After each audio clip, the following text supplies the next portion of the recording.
కేటీఆర్ గారు క్యారెక్టర్ గురించి మరి వారి గతంలో వారు చేసినటువంటి కార్యక్రమాల గురించి మహిళల మీద వారికి ఉన్నటువంటి మరి చులకన భావం గురించి మాట్లాడుతూ మరి ఆయన నన్ను రెచ్చగొట్టే విధంగా మాట్లాడినప్పుడు నేను భావోద్వేగానికి లోనై మరి కొన్ని ఆయన మీద నేను విమర్శలు చేయాల్సిన అవసరం వచ్చింది.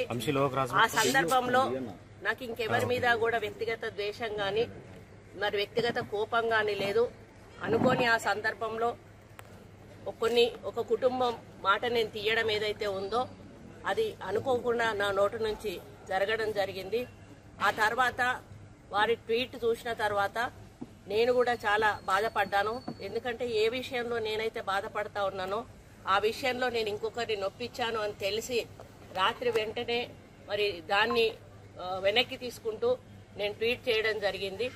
కాబట్టి నాకు జరిగిన అవమానం నేను పడ్డ బాధ ఇంకొకరు పడకూడదు అనేటువంటి ఒక ఆలోచనతోటి నేను బేషరతుగా దాన్ని వెనక్కి తీసుకోవడం జరిగింది. కానీ కేటీఆర్ విషయంలో మాత్రం తగ్గేది లేదు. ఆయన తప్పనిసరిగా క్షమాపణ చెప్పాల్సిన అవసరం ఉంది.